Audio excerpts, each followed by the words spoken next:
ఊహమ్మ గారు ఏంట్రా? మీరు అర్జెంట్ గా చెంబుచ్చుకొని దొడ్లోకి వచ్చేయండి. ఎందుకు? ఎందుకంటారంటే ఇంకా మీకు శోభనం అవ్వలేదు కదా. నీ కంటికి నేనంత చీప్ ధరలో కనిపిస్తున్నానా? మరి అక్కడే నాకు మండుద్ది. రమ్మంటుంది నేను కదండి, మీ ఆయన. మురారి అక్కడ ఉన్నాడు. వెళ్ళండి, బేగలండి, వెళ్ళండి చెప్తా.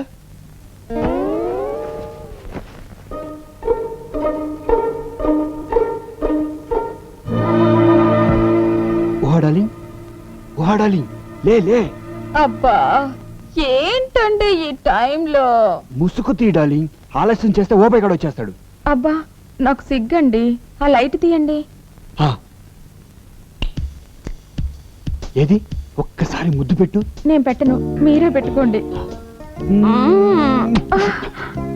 ఇదేంటి డార్లింగ్, నీ నోరు చుట్టకంపు కొడుతుంది.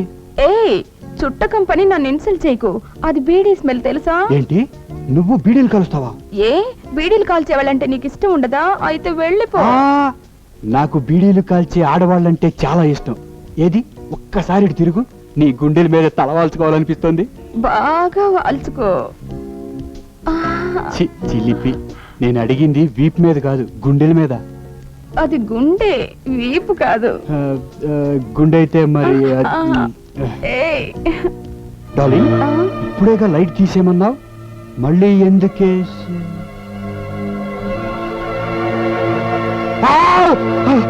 చిచి, నీకు ఇలాంటి పాడలవాటు ఉందనుకోలేదు. అది నేను వద్దు, నాకేం చెప్పొద్దు. వీడితోనే ఉంటే వీడితోనే సంసారం చేసుకో. సంసారం చేసుకో. గురుడికి జన్మలో శోభనం అవదు.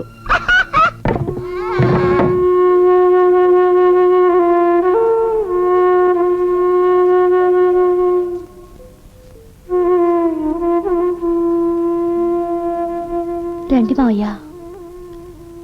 ఎక్కడికమ్మా? ఈ చీకటి చెరలోంచి బయటికి. వద్దమ్మా, వెలుగులో మనుషుల నిజ స్వరూపాలు కనిపిస్తాయి.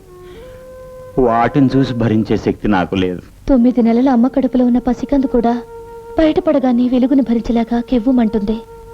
అలాగని వెలుగుకి భయపడితే బతికేలేదు మావయ్య. మీరేంటి యజమాని, మీకెందుకు మావయ్య భయం?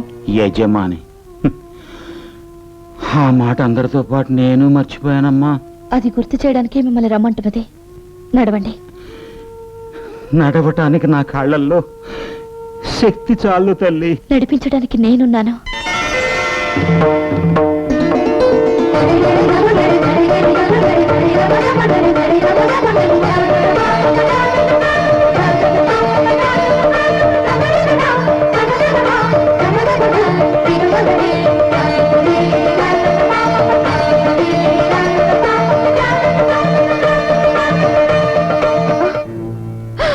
My god, yes, he's your god. పిచ్చాడు పిచ్చాడు పిచ్చాడు. ఎవరే పిచ్చాడు? పిచ్చిదానా, ఆయన ఈ ఇంటి దేవుడు.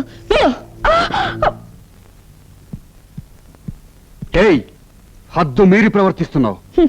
హద్దుల గురించి నువ్వు నాకు చెప్తున్నావా? మీరు ఈ చుట్టూ ఓ సరిహద్దు గీసి అది దాటి రావడానికి వీల్లేదని శాసించి ఆ చీకటి కొట్లో బంధించింది హద్దు మీరు కాదు. ఈ మంచి మనిషి మీద పిచ్చోడిని ముద్ర వేసి జీవోత్సవలా మార్చింది హద్దు మీరు కాదు. అమ్మా సుధా, బాగింది చాలు, ఆయన లోపలికి తీసుకెళ్ళి. కుదరదత్తయ్యా, బయటికే తీసుకెళ్తాను. వీల్లేదు, ఇది నీ అత్తగారి ఆజ్ఞ. చాలా వీలుంది, ఇది మీ కోడలి గారి కోరిక. మా సిస్టర్ శాసనాన్ని ధిక్కరిస్తున్నావా? శాసనాలకి రాజముద్రికలకి ఏనాడో కాలం చెల్లిపోయింది కదత్తయ్య గారు. పిచ్చి పిచ్చిగా వాగేవంటే పళ్ళు రాలిపోతాయి. పెద్ద వేషాలు వేయకుండా నడు లోపలికి. ఏంటి దున్నపోతులా అడ్డంగా బలిసి తెగరెచ్చిపోతున్నావు? కొట్టేనంటే దవడ పగిలిపోద్దా? నీ కొడుకులాగా నన్ను గుప్పెట్లో పెట్టుకుందాం అనుకున్నావా? చెయ్యి నొరికి చేతిలో పెడతాను. మావయ్య గారిలాగా నన్ను చీకటి కొట్లో పడేద్దాం అనుకుంటున్నావా? కిరసనాయిల్ పోసి తగలబెట్టేస్తాను. కళ్ళ పూలు, నుదుట బొట్టు, రంగురంగుల చీరలు, చేతి గాజులు, ఈవేళ నీకు ఇవన్నీ ఉన్నాయంటే దానికి కారణం ఈయన, నీ ఆయన. ఆయన్ని బయటికి తీసుకెళ్తానంటే వద్దంటావా? చెప్పు తెగిపోద్ది. నేను తిట్టగలను అత్తయ్య గారు, కానీ తిట్టను. ఎందుకంటే అత్తయ్య గారంటే అభిమానం, పెద్దలంటే గౌరవం. రండి మావయ్య. ఏమో నాగమణి, నేను అలా బయటికి వెళ్ళొస్తాను, ఇల్లు జాగ్రత్త. బాబాయ్ గారు, ఏమా ఇప్పుడు నాకు పెడతావా? టైం లేదు, మీకు తర్వాత పెడతాను. ముందు అత్తయ్య గారి సంగతి చూడండి. బీపీ బాగా పెరిగింది. అయ్యి బాబోయ్, మామూలు కంచు కాదండి ఇది, నెంబర్ 1 కంచు అండి బాబు.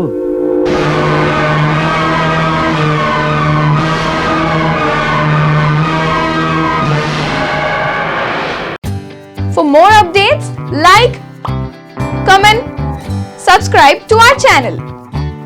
Hey darlings, గంటని click చేయడం మర్చిపోకండి.